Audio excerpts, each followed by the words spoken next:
하루는 이스라엘 백성들이 출애굽을 한 지 3개월이 지났습니다. 그래서 시내 광야에 도착하게 되었습니다. 이스라엘 백성들은 시내 광야에 있는 산 앞에 장막을 쳤고 모세는 하나님 앞에 올라갔다고 합니다. 하나님 앞에 올라간 모세와 하나님은 이스라엘에 관해서 이러저러한 여러 이야기를 나눈 후에 하나님께서 모세에게 약속을 하셨습니다. 무슨 약속이었냐면 이스라엘 모든 백성들이 보는 앞에서 영광으로 강림하실 것을 약속하셨습니다. 그리고 나서 며칠이 안 돼서 하나님께서는 모세에게 말씀하신 대로 이스라엘 백성 앞에 큰 나팔 소리와 우레소리를 발하시면서 강림하셨습니다. 그리고 그때 이스라엘 백성들이 하나님의 강림하심 앞에 죽을 것만 같아서 벌벌 떨었다고 성경은 기록하고 있습니다. 이것이 오늘 우리가 읽은 성경 말씀의 내용이고 줄거리입니다. 오늘은 하나님의 강림하심 앞에 하나님의 백성들이 떨 수밖에 없었던 그 거룩한 영광과 그 떨림에 대해서 설교하려고 합니다. 하나님의 사람들이 마귀에게 틈을 주어서 영적인 건강을 잃어버릴 때가 있습니다. 그런데 그때 나타나는 신호들이 있는데요. 하나님보다 더 좋은 것들이 눈에 들어오기 시작한다는 겁니다. 기도가 점점 귀찮아지고 말씀을 읽는 것이 싫고 하나님과의 교제와 성령과의 그 교통이 지루하게 느껴진다는 겁니다. 결국 마음의 시선을 세상 것들에게 뺏겨서 내 마음에 하나님은 온데간데 사라지고 없고 세상을 바라보는 내 자신만을 바라보게 되는 신호들인 거죠. 그렇다면 그 근원이 무엇이냐?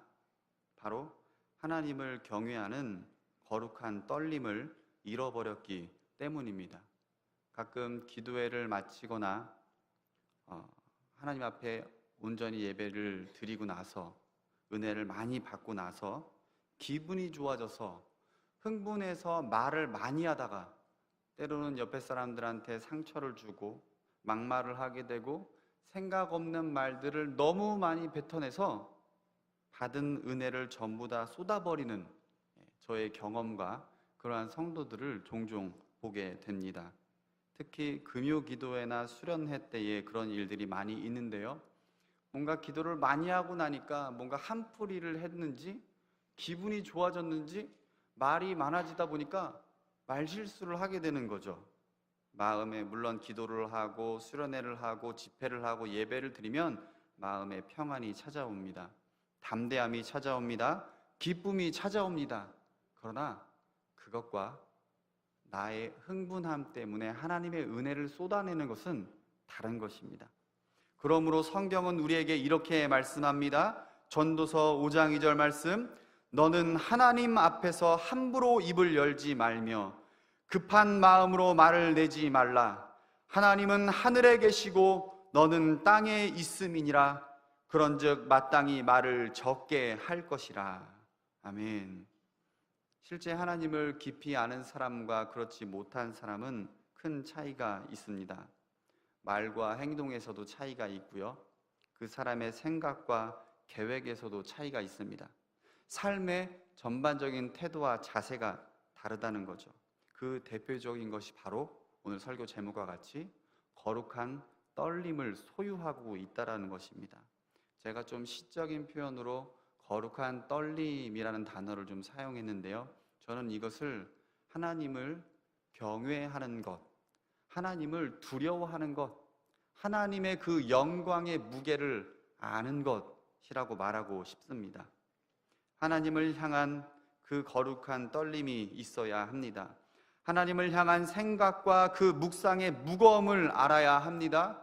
우리는 감히 그분의 법궤를 움직일 수 없고 감히 쳐다도 볼 수 없는 존재임을 자각해야 한다는 것입니다.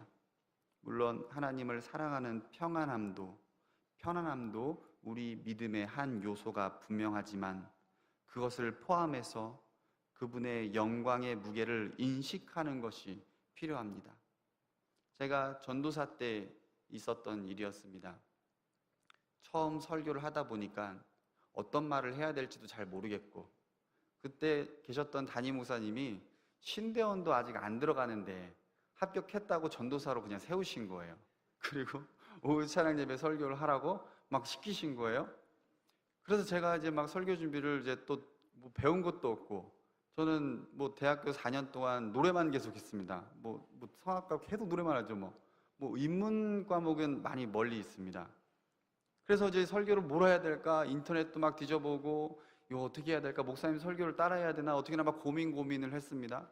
그러면서 막 이렇게 짜집기도 해보고 저렇게 짜집기도 해보고, 그러다가 이제 설교문이 완성이 됐습니다. 그러면서 그 설교문을 하나님 앞에 보여드리면서, 하나님 결제 사인을 좀 해주십시오, 기도를 했습니다. 어떻게 할까요? 이대로 할까요? 그랬더니 하나님께서 이거는 빼고 저거는 빼고 이렇게 빼고 이렇게 하는 거 꼭 이렇게 말씀하시는 것 같은 거예요. 아니, 하나님, 이 말씀은 우리 성도들이 꼭 들어야 되는 말씀입니다. 제가 항변을 했어요. 근데 하나님께서 아무래도 마음이 불편하고 찜찜한 거예요. 그리고 하나님, 이 말씀 빼야 됩니다. 성도님들이 들으면 기분이 안 좋아요. 제가 그랬어요.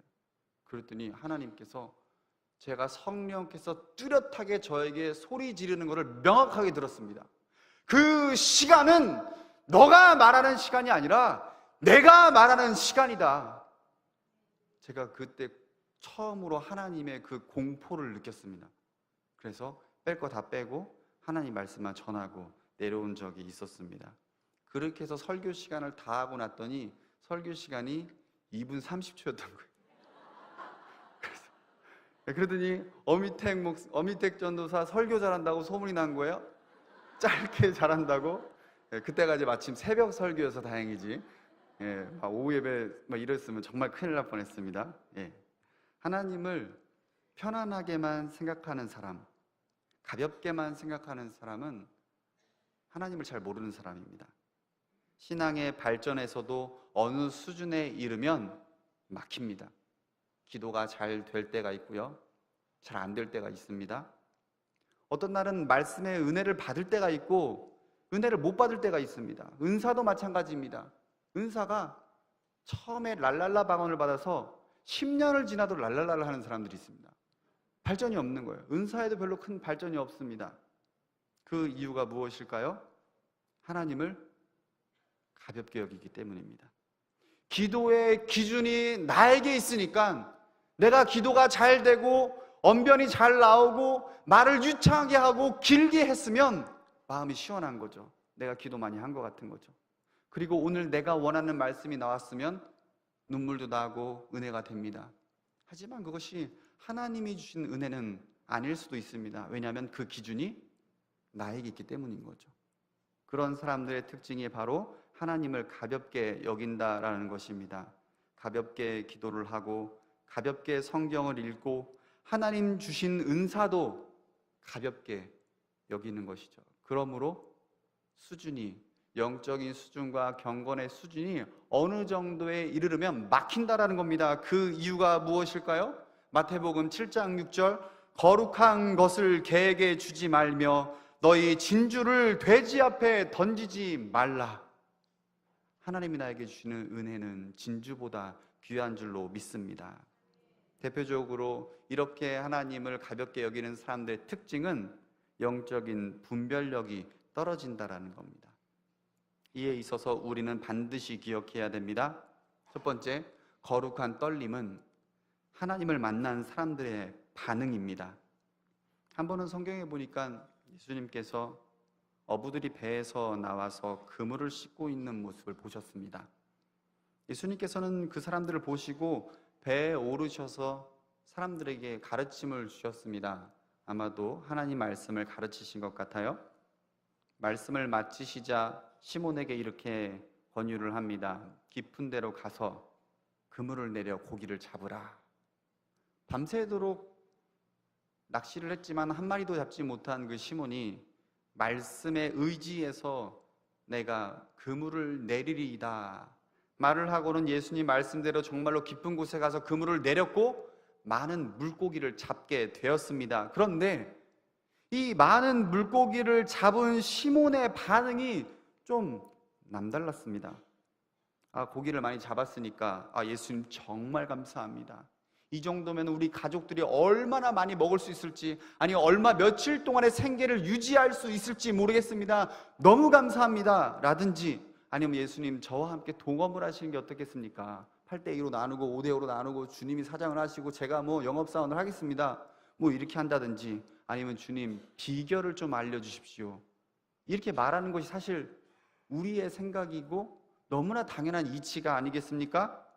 그런데 그렇게 반응한 것이 아니라 예수님 무릎 앞에 엎드려서 이렇게 고백을 합니다. 주여 나를 떠나소서, 나는 죄인으로소이다. 이렇게 고백을 합니다. 이것이 무엇을 말해주는 것일까요? 태초에 천지를 창조하시고 바다의 모든 생물을 다스리는 분이 바로 예수님이라는 사실 앞에 자신의 모습을 스스로 자각하게 된 것이죠. 깨닫게 되는 것이죠. 한 번은 저도 하나님을 경외하고 싶다라는 생각이 들었습니다. 성령께서 주신 생각인 줄로 믿고, 주님, 제가 주님을 더 경외하고 싶습니다. 주님, 제가 더 거룩해지고 싶습니다. 하나님, 제가 더 성결해지고 싶고 주님과 더 친밀해지고 싶습니다. 이렇게 기도를 했습니다. 그러고 나서 며칠이 지나지 않아서, 얼마 되지 않았습니다. 채 3일이 지나지 않았습니다. 제가 이렇게 기도했습니다. 하나님, 나를 떠나주시옵소서. 나는 죄인이로소이다. 너무 불편한 거예요. 하나님이 지금 나와 함께 있다고 생각하니까 내가 보고 싶은 것을 제대로 못 보고, 내가 듣고 싶은 것을 듣지 못하고, 내가 행하고 싶은 것들을 행하지 못하니까, 하지만 우리 안에 죄성이 있어서 계속해서 죄를 짓는 내 모습을 발견하다 보니까 이제는 하나님이랑 같이 있는 것이 너무 어렵고 힘들고 부담스러운 거죠. 제가 생각하고 기도한 것이 아닙니다. 그냥 자연스럽게 나왔습니다. 주여 나는 죄인이로소이다. 종교개혁자들이 많이 외치는 단어들이 있습니다. 코람데오 아닙니까? 하나님 앞에 서 있듯이 행동하라. 인자가 문 밖에 서 있듯이 너희의 행실을 주의하라. 이것이 바로 코람데오의 종교개혁자들이 외쳤던 정신입니다. 성경 어디에도 하나님을 만난 사람이, 혹은 하나님의 영광을 경험하고 체험하고 본 사람들이 하나님을 가볍게 여겼다고 기록되어 있는 곳은 그 어디에도 없습니다. 아브라함이 그랬고요, 여호수아가 그랬고, 이사야가 그랬고, 사도 바울이 그랬고, 사도 요한이 그랬습니다. 아브라함은 여호와의 천사들을 보자 무릎 꿇고 엎드려서, 여호수아도 마찬가지입니다. 이사야는 더 심합니다. 화로다, 나로 망하게 되었도다. 내가 죄인 중에 거하면서 만군의 여호와이신 하나님을 배웠음이로다. 사도 바울은 한술 더 뜹니다. 나는 그의 앞에 종과 같다. 그 서신서들에 보면 항상 내가 그리스도의 종이다, 그리스도의 종이다, 이런 표현을 씁니다. 사도 요한은 아주 극단적인 표현을 사용합니다. 내가 그 앞에 죽은 자와 같이 되매, 하나님의 영광 앞에 내가 시체에 불과하다. 지금 이거를 말하고 있는 것 아니겠습니까? 모두 다 그분의 영광 앞에 압도되어서 거룩한 두려움에 빠져서 스스로의 죄인된 모습을 발견할 뿐이었다라는 겁니다. 그러므로 우리는 하나님을 사랑하는 마음과 동시에 하나님을 경외하는 두렵고 떨림을 동시에 가지고 있어야 합니다. 그렇다면 하나님께서는 우리를 경외함으로 이끄시는 것이, 우리에게 그 거룩한 두려움과 거룩한 떨림을 주시는 이유와 목적이 불편함과 어려운 마음만 주시기 위한 것일까요? 그렇지 않습니다. 하나님께서 우리를 거룩한 떨림으로 요청하시는 데에는 우리가 상상하지 못할 큰 유익이 있다라는 겁니다. 우리 말씀을 한번 읽어보겠습니다. 출애굽기 19장 18절 19절입니다. 출애굽기 19장 18절에서 19절입니다.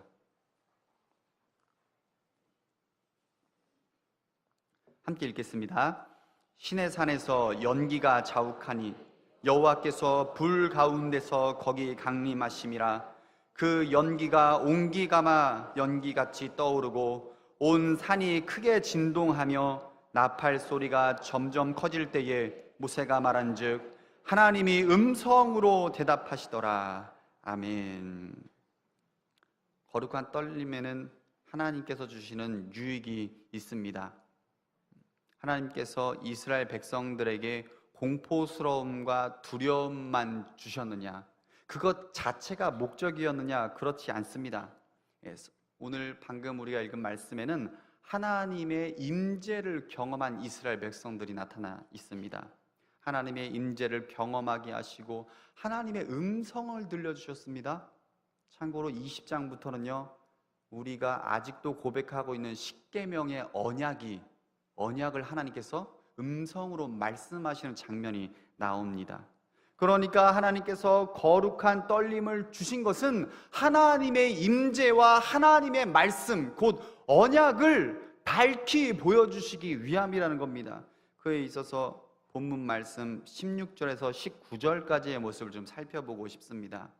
이스라엘 백성들과 하나님의 움직임을 한번 좀 살펴보려고 하는데요, 16절에 보면은 이스라엘 백성들이 하나님의 거룩한 영광을 보고 거룩한 떨림에 임하는 모습을 우리가 볼 수 있습니다.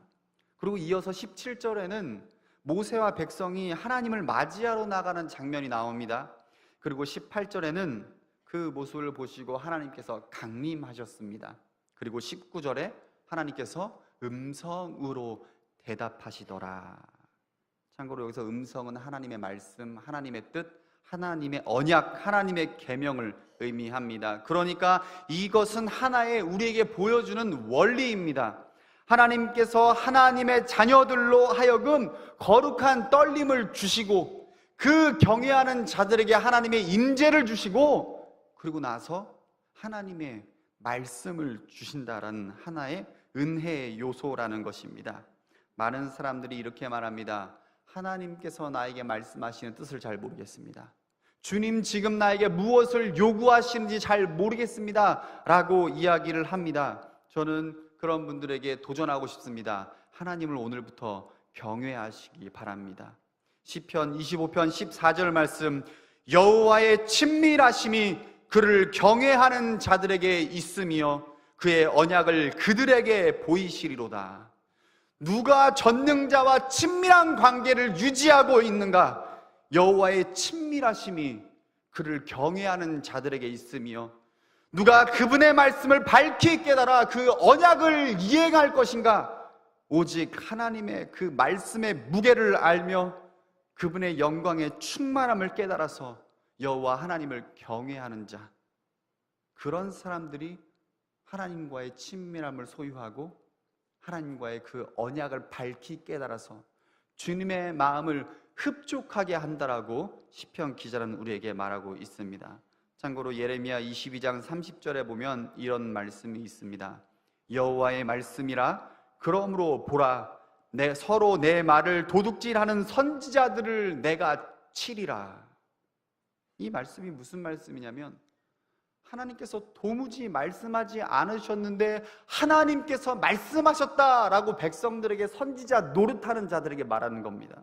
하나님께서 환상을 보여주지도 않으셨는데 하나님께서 환상을 보여주셨다라고 말을 하고 천상회의에 참석한 적도 없는데 하나님께서 말씀하셨다고 선포하는 선지자들의 죄에 대해서 하나님께서 징계하시겠다는 말씀입니다. 그 이유가 무엇일까요? 이런 거짓 선지자들의 특징이 무엇이고 이유가 무엇일까요? 실제로 열왕기상하, 역대상하에 보면 미가야가 환상을 봅니다. 거짓 선지자들도 함께 환상을 봅니다. 그런데 미가야 선지자는 하나님께서 인정하시는 환상이었고 거짓 선지자들에게 보여줬던 환상은 거짓 환상이었습니다. 둘 다 실제 환상을 봤습니다. 누가 환상을 보지 않았고 누가 봤고를 말하는 것이 아니라 둘 다 똑같이 환상을 보았습니다. 그러나 하나님께서 이행해 주신 환상은 미가야 선지자의 환상이었습니다. 그 이유가 무엇일까요? 저는 이렇게 생각해 보고 싶습니다. 하나님을 가볍게 여기기 때문인 거죠. 혼자 편하게 기도하다가 자기 상상력에 빠져서 본 환상, 하나님을 가볍게 여기면서 기도하다가 자기 최면에 빠져서 들리는 음성. 한때 하나님의 음성 듣기가 굉장히 유행했던 적이 있었습니다.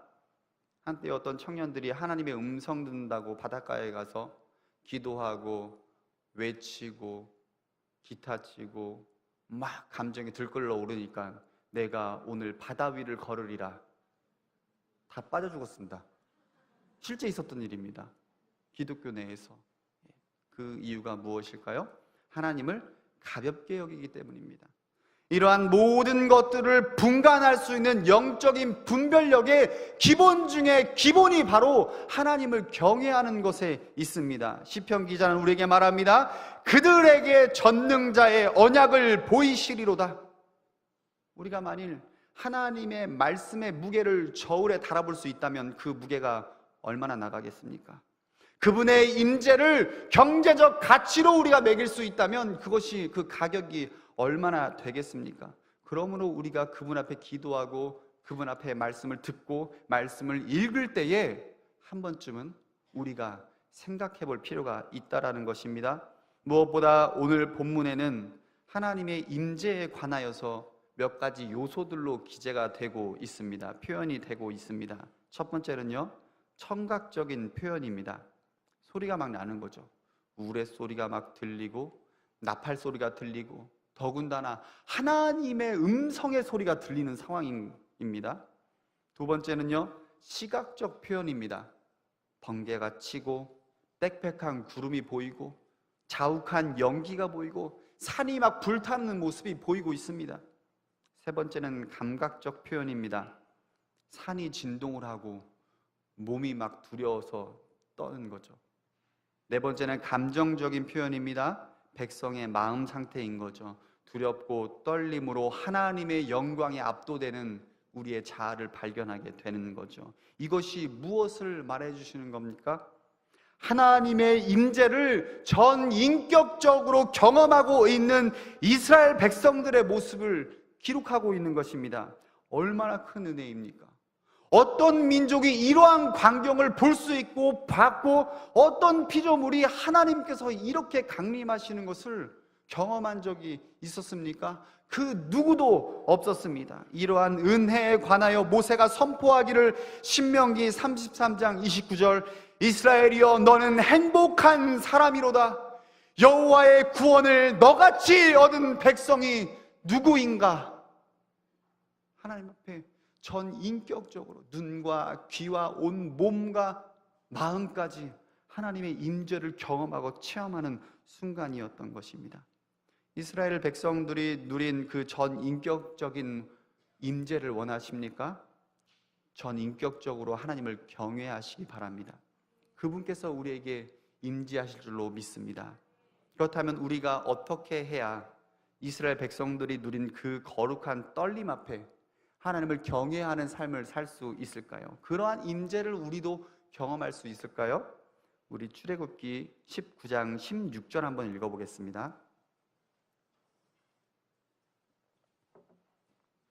출애굽기 19장 16절입니다. 셋째 날 아침에 우레와 번개가 빽빽한 구름이 산 위에 있고 나팔 소리가 매우 크게 들리니 진중에 있는 모든 백성이 다 떨더라. 아멘. 마지막으로 세 번째는요, 셋째 날을 준비해야 한다는 것입니다. 오늘 본문에 보니까 셋째 날 아침이라고 기록이 되어 있습니다. 그렇다면 분명히 첫째 날과 둘째 날도 있었다라는 것인데요, 그러면 이스라엘 백성들은 첫째 날과 둘째 날에 무엇을 하고 있었을까요? 우리 출애굽기 19장입니다. 10절과 11절 한 번만 더 읽어보겠습니다. 출애굽기 19장 10절 11절입니다. 여호와께서 모세에게 이르시되 너는 백성에게로 가서 오늘과 내일 그들을 성결하게 하며 그들의 옷을 빨게 하고 준비하게 하여 셋째 날을 기다리게 하라. 이는 셋째 날에 나 여호와가 온 백성의 목전에서 신의 산에 강림할 것임이니. 아멘. 첫째 날, 둘째 날 이스라엘 백성들은 세 가지를 하고 있었습니다. 첫 번째는요, 성결을 준비하고 있었고요. 두 번째는 기다림을 하고 있었고, 세 번째로는 준비를 하고 있었습니다. 성결은요, 내적인 상태를 말하는 단어입니다. 마음을 말하는 거죠. 성결한 마음 상태. 이 성결한 마음 상태는 예수님의 가르침과 일맥상통합니다. 마태복음 5장 8절, 마음이 청결한 자는 복이 있나니 그들이 하나님을 볼 것이며. 하지만 우리가 성결한 마음을 품고 있으면 그것이 외형적으로 자연스럽게 드러나게 되는 것이 사실입니다. 그에 있어서 이스라엘 백성들에게 하나님이 요구하셨던 것은 옷을 빠는 행위였습니다. 옷을 깨끗하게 청결하게 하는 것이었죠. 이 옷을 빨다라는 단어는 상징적으로 죄를 씻어버리다라는 의미를 가지고 있습니다. 그러니까 하나님께서 이스라엘 백성에게 요구하셨던 것은 내적인 성결의 상태와 외적인 성결의 상태를 동시에 말해주고 있는 것입니다. 두 번째는 기다림입니다. 기다렸다. 아니 목사님, 이거 아무나 할 수 있는 거 아닙니까? 가만히 있으면 되는 거 아닙니까? 라고 생각하지만 그렇지 않습니다. 우리는 단순히 시간이 지나는 것을 기다림이라고 말하지 않습니다. 기다린다라는 것은 믿음을 동반합니다. 기대감을 동반하고요, 사모함을 기다리고 설레임과 소망을 동반한다는 겁니다. 그러니까 외적인 어떠한 움직임은 없을지라도 우리 마음, 우리 속사람이 끊임없이 계속해서 그것을 향해서 일하고 있다라는 겁니다. 영적인 일은 참고로 눈에 보이지 않기 때문에 아무 일도 안 하는 것 같지만, 이 기다림이라는 것은 쉬운 것이 아닙니다. 이러한 것들을 다 가지고 기다리기 때문에 그 기다림이라는 것이 쉽지가 않은 것입니다.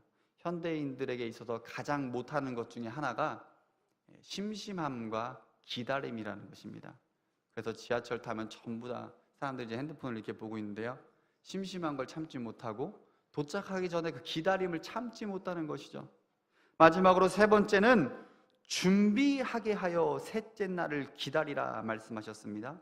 준비하라. 셋째 날을 기다리라. 그러니까 준비하는 작업이 무엇이냐? 거룩과 성결을 유지하고 있는 상태를 말하는 것입니다. 우리가 한번 은혜 받는 거, 물론 그것도 쉽지 않습니다. 굉장히 어렵습니다. 하지만 은혜 받는 것을 유지하고 있는 것은 더 어렵습니다. 설교 준비를 하는 것도 굉장히 어렵습니다. 그런데요, 설교자가 그때의 주님 주시는 그 마음을 유지하는 것은요, 더 어렵습니다. 말을 절제해야 되고요, TV를 안 봐야 되고요, 영화를 안 봐야 되고요, 마음을 계속 지키고 있어야 되는 거, 이것이 너무 어렵다라는 거죠. 그리고 무엇보다 셋째 날까지 기다려야 한다는 겁니다. 이 셋째 날을 신학적으로 얼마든지 풀 수 있겠지만 저는 이렇게 말하고 싶습니다. 하나님께서 지정하신 날까지 유지하고 있어야 한다는 거죠. 그러니까 이러한 요소들을 좀 종합해 볼 때 하나님의 강림하심과 그분의 임재를 충만한 영광 가운데에 경험하고 체험하고 누리기를 원한다면 성결과 기다림과 준비하는 자세로 우리 주님이 지정하신 그 날까지 유지해야 한다고 성경이 우리에게 가르쳐주고 있는 것입니다. 이에 있어서 어떤 예배가 우리를 힘들게 하고 목마르게 합니까? 예배 시간은 하나님 만나는 시간 아닙니까? 하나님의 영광을 보는 시간 아닙니까? 하나님께 예물을 드리는 시간, 예배를 드리는 시간이 아닙니까? 그런데 우리가 어떤 예배가 가장 목마르고 갈증이 심한 예배가 어떤 예배입니까? 마치 사막 한가운데 있는 듯한 그 느낌, 하나님의 임재를 느끼지 못하는 예배 아닐까요? 누구도 기대하지 않는 예배, 누구도 사모하지 않는 예배, 자신의 그 예배자로서의 자세를 준비하지 않는 그 예배, 어떠한 성령의 임재와 하나님의 역사와 그 충만한 영광이 이번에도 분명히 임하지 않을 것이라는 확신에 가득 찬 형식적인 예배, 아니 아예 그런 생각조차 하지 않는 예배, 그런 예배자의 자세. 사실 우리는 이러한 예배에 좀 지쳐있지 않습니까? 우리의 모습을 되돌아봐야 합니다. 저는 목회자로서 되돌아봐야 하고요, 성도님들은 성도님으로서의 자세를 돌아봐야 합니다. 우리에게 무엇이 부족한 것일까요? 하나님의 강림하심과 그 만물을 압도하시는 그분의 영광, 우리의 전인을 덮고 품으시는 성령 하나님의 임재를 믿고 기다리고 그것을 갈망하고 설레이는 마음으로 오늘도 주님 나에게 말씀하시겠지, 오늘도 주님 나에게 주님의 그 거룩한 임재를 부어주시겠지, 오늘 주님의 뜻을 밝히 보여주시겠지 하는 마음으로 예배를 참석하는 그 자세가 우리에게 필요한 것입니다. 말씀을 정리하겠습니다. 성경에는요, 준비하는 삶을 살아야 한다는 내용이 굉장히 많이 있습니다. 은혜 받는 날을 준비해야 한다, 징계받는 날을 기다려라, 성령 강림의 날을 준비해라, 무엇보다 우리 주님 다시 오실 날을 준비하고 있어라. 성경에는 이렇게 준비에 대한 내용이 많이 나와 있습니다. 분명 그리스도께서는요, 하늘 영광 가운데 다시 재림하실 때 우리 모두 온 땅에 충만한 그 그리스도의 영광 앞에 거룩한 떨림을 소유한 피조물임을, 내가 단지 하나님 앞 피조물임을 전인으로 보게 되고 듣게 되고 깨닫게 되고 느끼게 될 것입니다. 그러므로 우리는 무엇보다 주님 다시 오실 그리스도의 그 재림을 준비하는 삶을 살아야 합니다. 빌립보서 2장 12절 말씀, 그러므로 나의 사랑하는 자들아, 너희가 나 있을 때뿐 아니라 더욱 지금 나 없을 때에도 항상 복종하여 두렵고 떨림으로 너희의 구원을 이루라. 날마다 하나님 앞에, 하나님의 존전 앞에 거룩한 떨림으로 우리의 구원을 이루어가는, 그분 앞에 서 있는 거룩한 주의 성도들이 되기를 간절히 소망합니다.